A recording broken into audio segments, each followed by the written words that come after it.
everyone. Welcome back to another episode of Worth the Hype, right? So we are having a very, very last minute episode because it it was Speedy Tuesday in Singapore. It still is right now in the US timing, and there is a new announcement on the new Omega Speedmaster Reverse Panda, right? So, yeah, before we get into it, wristwatch check, right? Unfortunately, I do not have my Speedmaster with me over here in Singapore. So I am wearing the vintage Omega Lord Matic in a limited edition for the printing company in Japan called Prestoyama. So you see Prestoyama over here, right? Before that, I think a fun fact about this watch, there is no case back. I mean, you can't open the watch from the case back behind. It's entirely sealed. You got to open it from the front instead. So that's a fun fact about this watch. But yeah, um, honestly, I think I forgot about I had this watch. It was chucked somewhere after I came back from my trip to Japan. So yeah, I started wearing it again. So, yep, that's what I have for today. Over to you. Nice little bit of treasure. I'm actually surprised you weren't going to spite me in this episode, James, by just putting the Daytona on straight away, right? And then we can go into a heated discussion already. I'm wearing no surprises. In tribute to the episode, I'm wearing the Speedmaster 3861. I happen to own a 1861 first before I owned this piece, and I bought this off a secondary market. So seems timely to put this on Speedy Tuesday, and since it's the topic of discussion, back to you, James. All right, so let's get into the watch, right? So it's the Speedmaster Reverse Panda, right? So interestingly, this particular launch is not just a different color. It is there is certain nuances that's being added as well, and most importantly, the dial is made of a different material, right? It's now a lacquered dial. It is a dual dial in a way. So you see the sub dials is actually stepped down in there. So actually you can see it's two layer, right? So you have a white lacquered dial as a sub dial and a black lacquered dial above the sub dial, right? And the attention to detail is really, really interesting. If you're on YouTube right now, you can see the images in the particular sub dial as well. There is a rhodium plated ring surrounding it, creating a mirror effect over there. So that's a very, very nice touch of what they've done with it. And on top of it, another two changes that they have made is that the particular bezel is now the ceramic bezel. Not the first time they have done it. There's several other ones, most notably on the Snoopy's Speedy, that you have it in the blue ceramic. So now you have it in a black ceramic, right? And lastly, the particular crystal as well, it's being updated with the one that was launched with the First Omega in Space 2025 version last year. You have the special sapphire glass that very much mimics the Hasselite crystal, right? So that's the key changes that was being made. And internals are exactly the same as the 3861. Nothing has changed. But one key thing to note is that versus the standard Sapphire 3861 is that the thickness has gone up from 1318 to 1354 millimeters, right? So about 0.36 millimeter. Not something to worry about. It's very, very minuscule. But if you really want to nitpick, yes, it does increase by 0.36 millimeter, but I think that's absolutely fine, right? There is no Hasselite options available. Retail price has gone up tremendously, right? Which is something we'll talk a lot in the particular criteria.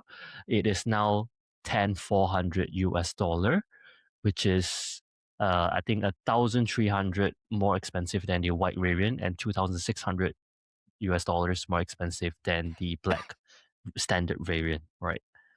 In comparatively, in terms of retail price that what we have, let's just take the white Dow 3861 for example, that hovers around 7,000 US dollars. That's something that you're able to find in the secondary market, right? So these are all the key information that you need to know before we get into the scoring criteria. But yeah, anything else to add in, Woody? So for those of you who have never seen the new First Omega in Space, and let's say you're still plowing through online forums or people comparing Hasselite versus Sapphire. And then you see this thing people talk about, this Sapphire ring, right? What the first Omega in space Sapphire crystal has done is almost eliminated that in full already. So it has almost, I'd say almost all the visual charm of the Hasselite minus some physical characteristics, but you no longer have that sapphire ring. That whitish ring around it is no longer visible. The second thing you also want to know is a bit of trivia. Why James and I feel that 13.54 isn't a big deal is if you even have anything in the past, be it the 1861, 861s and all that, they were actually at 14 millimeters anyway. So it's within the 1 millimeter range. I think if you can actually feel it, you must have superpowers. So my hat's off to you. But just wanted to point these two things out, that if you are able to get a hands on this watch, you will also see what we were pointing out. The 3861 standard Moonwatch has a sloping sub-dial, so-called, it slopes in almost like little cups, if you like. In this case, it's actually depressed in, and that rhodium plate allows for some three-dimensional depth. So it's a very different way that they've applied this. So it's slightly different in that sense. Fun fact, they still kept the dot over 90. So to all of you purists out there, it's still there. Other than that, back to you, James. Right. Let's get straight into the scoring criteria, right? So the first one, the retail price. Is it worth it at retail, right? So just to take us back to our like very, very first couple of episodes where we did the 3861, right? I think I scored that a 0.5 versus over there. I think over here, I think very much just being very straightforward, I will put out the score first. I have to give it a straight up 0. Why? Because I really, really, really do not understand why is there such a huge premium over the other variants, right? I do understand that you do need to give a premium, right? Because you are getting better materials, you are getting a ceramic bezel, you are getting a better dial and everything. But it is tremendous price difference, right? $2,600 on top versus a standard 3861 where the internals are exactly the same, the bracelets are exactly the same. You just get the bezel, the glass, and the dial. Is that worth $2,600? Question mark. For me, I think that's an absolute no, right? You already have a premium from the black to the white already, and now you have an additional premium on top of it, which is a little bit crazy. And I don't know, the entire collection to me gets a little bit convoluted as well, where there's so many options available right now. Like it is bad enough that the Speedmaster, when you ask like, okay, which Speedmaster, the reduced professional, the First Omega in space, the Snoopy, right now even like professional, okay, the 3861, which one? Hasselite, Sapphire, normal, or white, or the lacquered. What's next, right? What is the plan? What is the direction? What is the strategy? So I don't know. That I'm a little bit puzzled with this, but ultimately the huge price tax increase here, it's a on top of the confusing catalog. It's an extreme no for me, and I don't see a reason why you want this unless you absolutely have spare cash to splurge on this, right?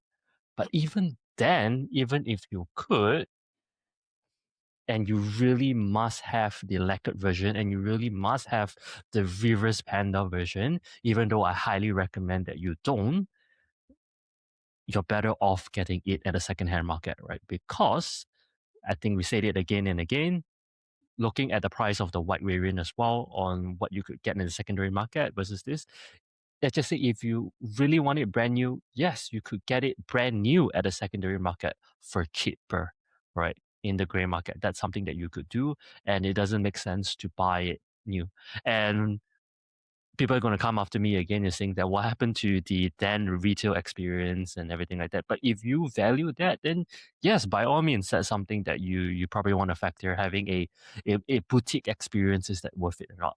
Or one thing that you absolutely can try to do as well is to negotiate for a discount even at the boutique, right? At least over here in Malaysia and Singapore, you are able to, and you would be able to get some form of discounts usually. Maybe not at the start of the launch, but towards maybe a couple of months in or 1 year, 2 years in, you're able to get discounts even for a Speedmaster from Omega or an authorized dealer, right? That's something that I recommend do.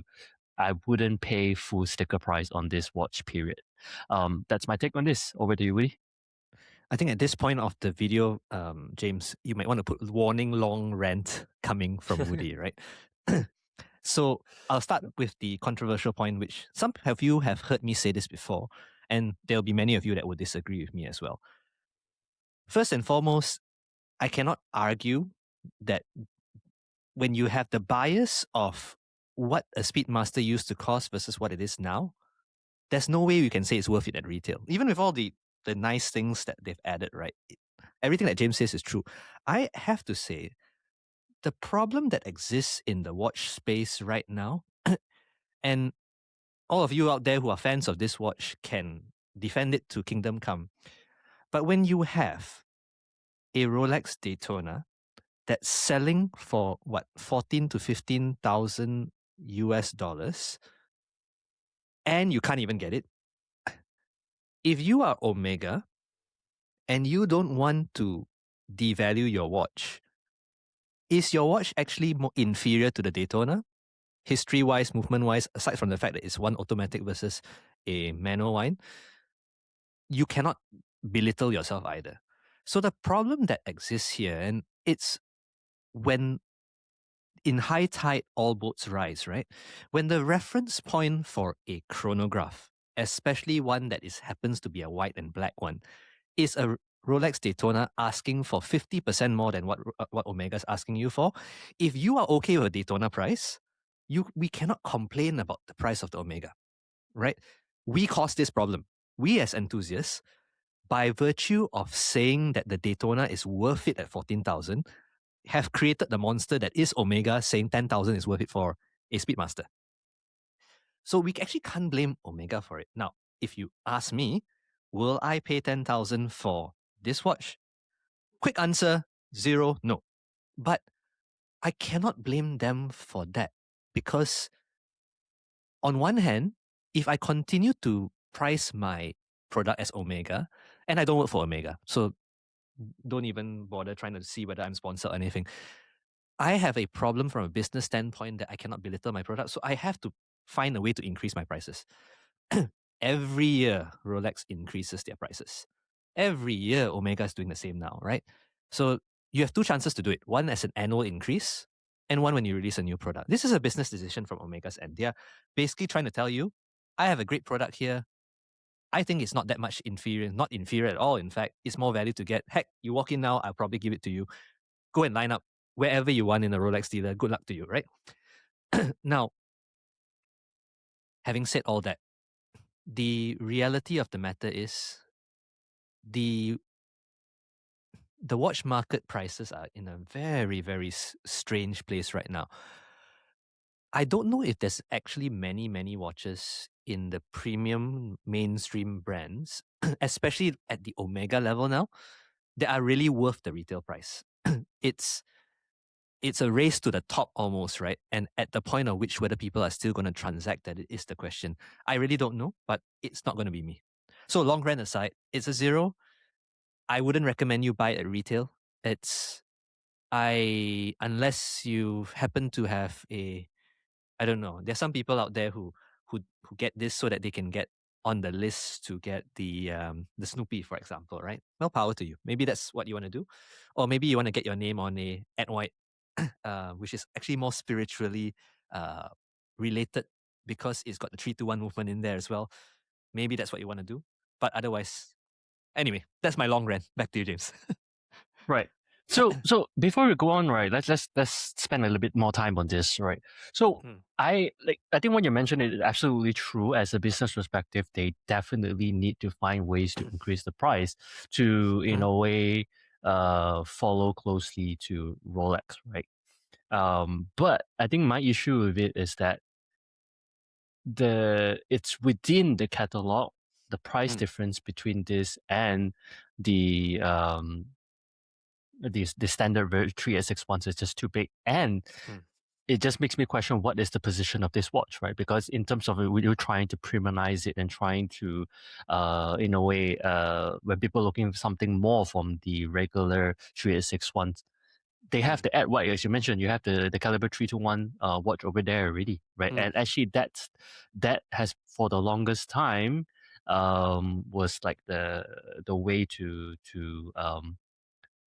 get more from the customer who are already at a big Speedmaster enthusiast. That's a way to get them to spend more for instead of a standard 361. And then right now you have something in between the ad white and the regular 361, right? I think perhaps maybe you can't produce the ad white fast enough because of the complexity of the 321. This is one way for them to get in more supply in between that to fill in a gap. But do you think that gap actually exists? Is there such buyers that is in between these two? What are your thoughts on that? I okay. Even though I defended the decision for them to price it, but I still don't agree it's worth it, right? Mm. I do think this is a misstep though. For all of what you've just mentioned, right? If I was someone just walking to Omega now, and you showed me this selection, and we are different because we are deep into this hobby, right? So we in our minds are very clear when we want, for example, the Snoopy. When we want the 321, to the person that walks in to knows Omega as a luxury brand, these are nuances. So they'll see what's in the boutique, decide whether it's nice or not. And then the question comes, right? Why is this one so much more expensive than this one, right? I think that's going to hit them very quickly. I'm very curious to see what the sales AD scripts have been given to sell this watch.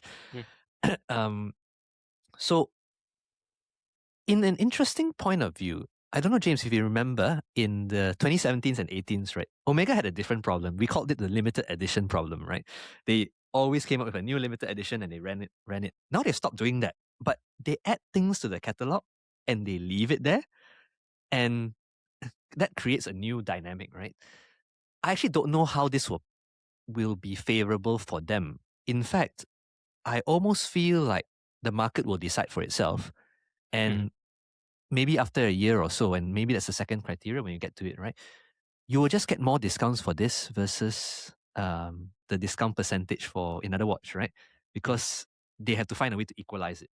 Or they could play a scarcity game and say that, oh, this one, we don't have many in stock. Actually, that's what I've noticed. When you walk into Omega and you ask for the latest, let's say the white one or whatnot, right? Most of the time they say, oh, we only get like one or two a month. It's almost as though that game has started. It's like they've learned how to control the supply a little bit more as well, right? Um, and I don't think it's great on the consumer. So that is my problem with it. I think they've made a mistake, but then again, it's a business decision they'll have to live through, right? I don't. Do you have a different point of view to this? No, because to me, I think I see what they're trying to do, but like I said, it's not. This is not the answer, right? This is not the Mm, answer to their problem, right? mm, Uh, the whole reason why they launched this and kept the standard 3861 in the catalog is because I'm pretty sure they themselves know as well bulk of the sales are the standard 3861, because what you mentioned is correct, right? mm, The enthusiasts would then gravitate towards the 321 or the Snoopy, right? Even though if they may have already have a standard 3861, right? And then mm, like a standard, not a standard, like a regular person who just want a Speedmaster, they don't care what it is.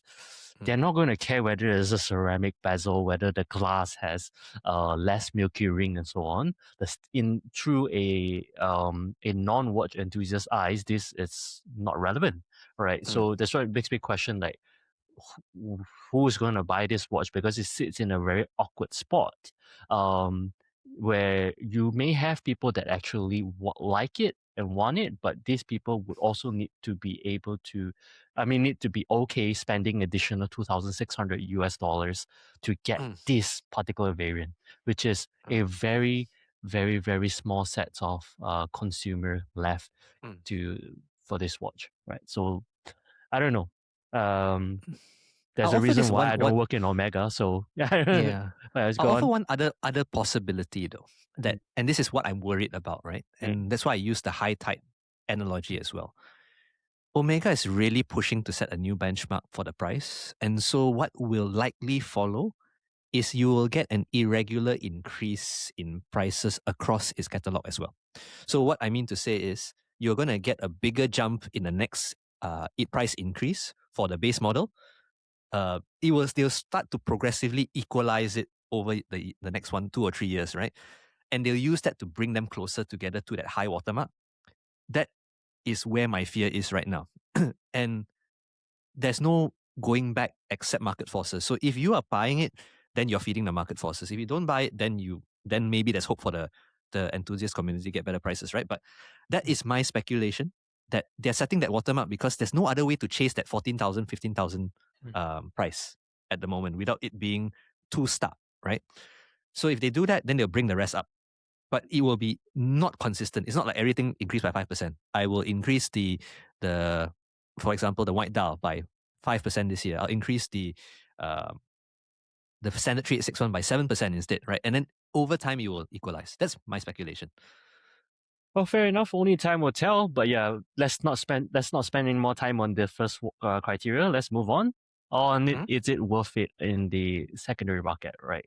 So to me, I will cut this very short. If you really want a reverse Panda, wait for the secondary market. I assure you, you're able to get a discount, especially if you don't mind getting it used. Just that you won't be able to get it as part of the first batch and so on. If you're okay with that, by all means. If you absolutely love it and you are okay with the premium and you really want to buy it retail, that's your call. I think aside from the factors mentioned on price, it's a fantastic watch, right? So don't get me wrong. But for me, I just don't think it's worth it. And I would urge you to pivot towards getting the standard 3861 Hasselite or Sapphire variant instead, right? But there is deal to be found for the Reverse Panda if you wait maybe 8 to 12 months later. And if you really want that, then just go towards the secondary market. And I'm hoping that the price difference between the lacquered versions and the normal versions would then, in a way, somewhat, it will not 100% equalize, but somewhat bring it closer in the secondary market, right? So with that hope, I'll give it a 0.5 over here. And over to you, Woody.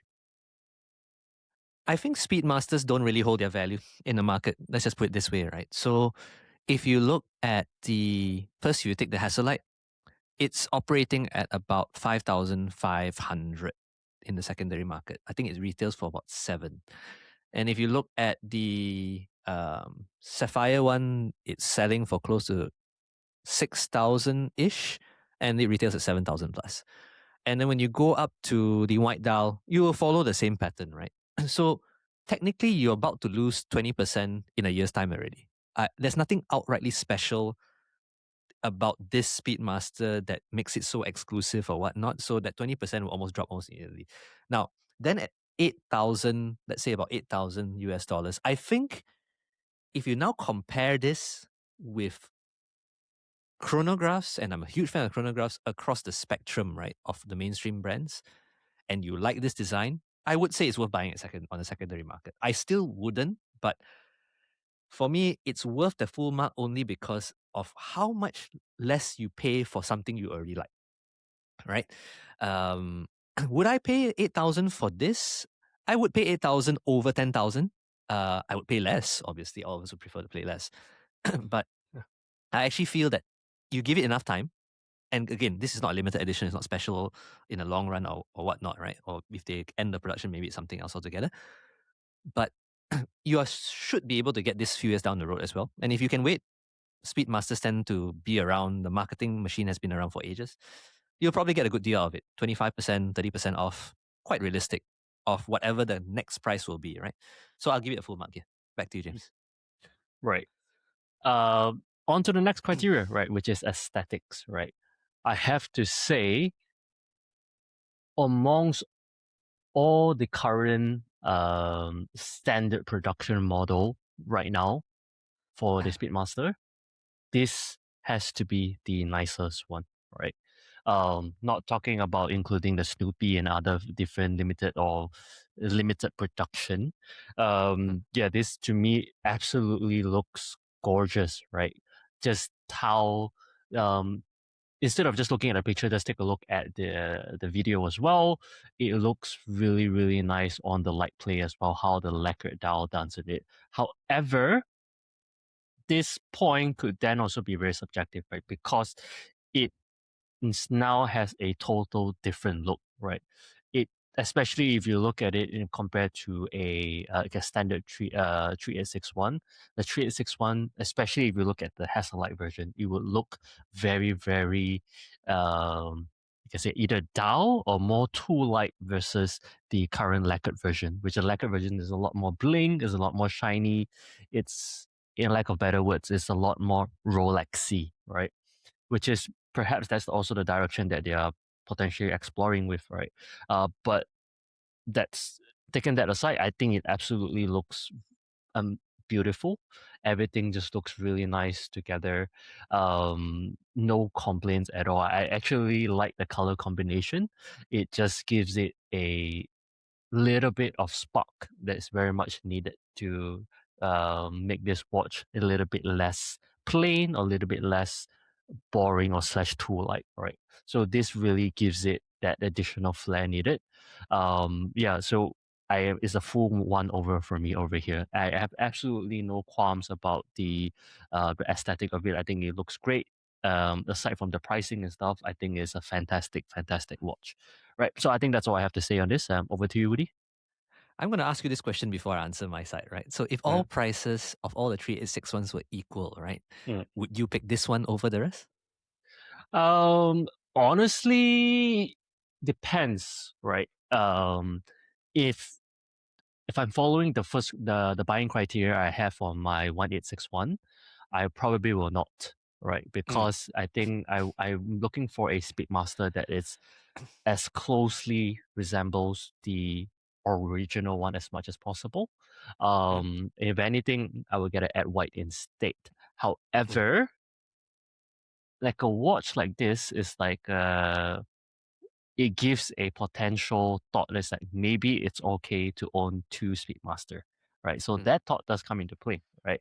It will not make me sell my 1861 to get this, but if a secondary price of this goes well, I may consider getting an additional Speedmaster on top of the collection, right? So I think that's how they are very similar, but also very different at the same time, which I think this might be the thing that the Omega is going for, right?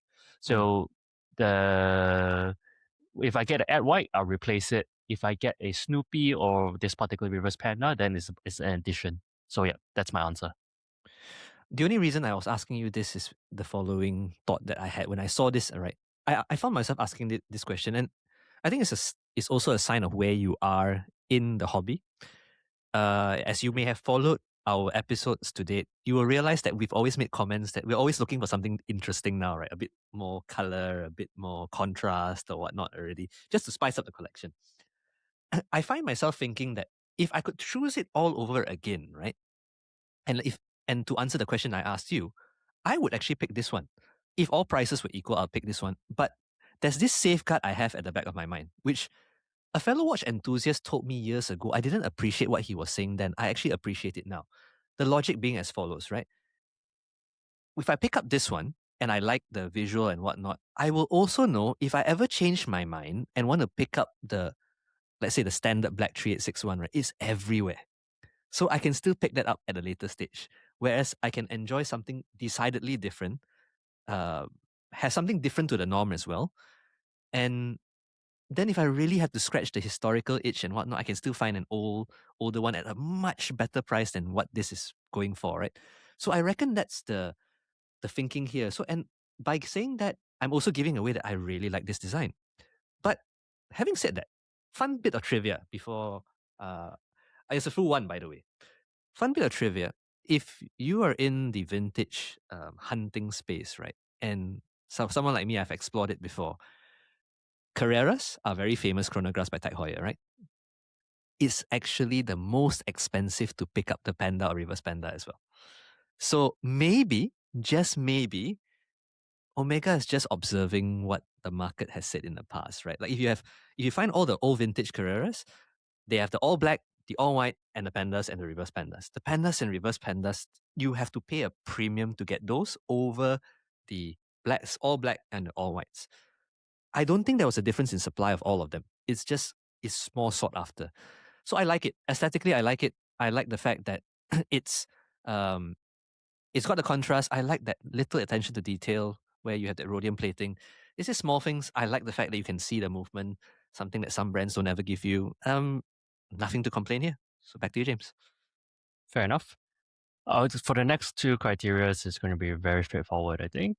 So moving on to the next one, horological features. Since nothing has changed internally, in a way, these are all upgrades of materials and stuff. I would give it the same as I did for the 3861. So it's going to be a 1 for me over here. Nothing much to add. And over to you, Woody.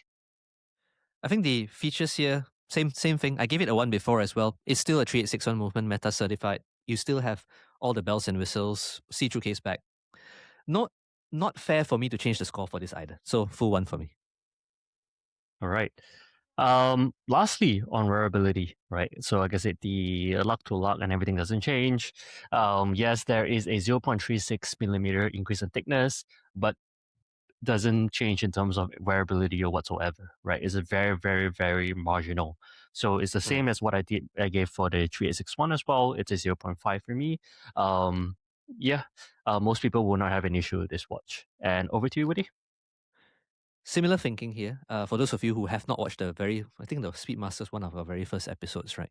We cover in a bit of detail what makes this current model range of the Speedmaster more wearable than the 1861s of the past. Combination of the female end links and all of that jazz, and also the profiling of the case.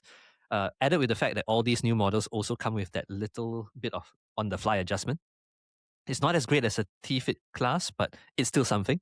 So it's still on the borderline for the tiny wrist strap. I would say this is still one of the most wearable Moonwatch Speedmasters you'll be able to wear. But if you have trouble with any one of these models, it's not going to change anything here. So it's a 0.5 for me. Still the best wearing one to date, current catalog Speedmaster to date. But it might be a bridge too far for those who really have a very small wrist. I'm pushing the edge of what I can put with this, but I like the Speedmaster. So that's for me. Back to you, James. All right. I think that's a great way to end it. There's summarized scores of 3 and a 3.5, right? So it's a total of 6.5 from us. Buy it if the price is right. And I think that absolutely summarizes the point that we have here, right?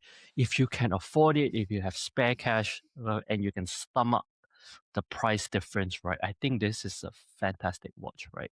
I just personally, for me, I really just couldn't accept the price disparity between this and the standard 3861. It's a little bit too jarring for me knowing that fact. In my opinion, I would give a controversial take. I rather them like discontinuing the standard 3861, right? And you have a full black lacquered version, a full white lacquered version, and just I trust that. But they in a business decision, they probably don't want to do that as well because then they would have a sudden, they were taking a big risk whether people will continue to purchase it and accept the big price jump for the mainstream or slash non-watch enthusiast users, right? But that's what for a watch enthusiast that allows me to stomach the pricing a lot more if I didn't have the other options of a standard 3861. But yes, aside from pricing, I have really no complaints. I like it. It's really pleasing to me, and I don't mind that is a little bit more flashy compared to a standard 3861 as well. I think that's my take on it. Anything, Aaron, Woody? I have one controversial take to end the episode, right? Yeah. As a part of me that almost wishes Omega would either go back to their ways of saying this is a special edition or a limited run or there's something very special about the enamel or something like that, just to create a reason for that price increase, right? Or to create, I don't know, learn from Kurono or something where they are so good at writing their press release, right? To tell you why it's so special, right? do something like that, make it more exclusive, then that price difference becomes a bit more obvious. So I'm almost tempted to tell them, right, you know what? Oversell it, overhype it, and create some marketing buzz to create a limited Veblenist character about it. It will make it actually ironically easier to stomach for enthusiasts as well. Right now, it just feels like, why? Why are we doing this? But other than that, so yes, I'm saying it. Maybe we should get back some limited edition Omegas. Yeah. Or to me, I think it or very instead of that, give us a little bit more, right? Or like I don't know, make the hands take a playbook out of the swatch, right? Make the hands Moonwatch gold or something, Yeah, right? Moonshine Gold, or you just Moonshine gold, or some like hand painted something, on the sub dial or something like that, just to make us believe that there's something better out of this.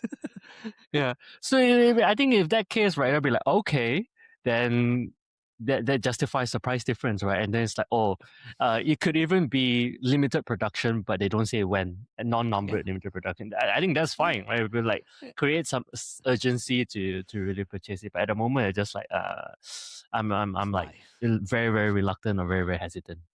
Yeah. Yeah. Agree. Fair enough. I think that's a great way to end the episode. This episode's a little bit long, so I hope you don't mind. But yeah, if there's any particular requests and so on, plot it in the comments, or if you have any questions for us or any critique or feedback, also plot it into the comments and we will get to it when possible, right? Until then, we'll see you in the next episode.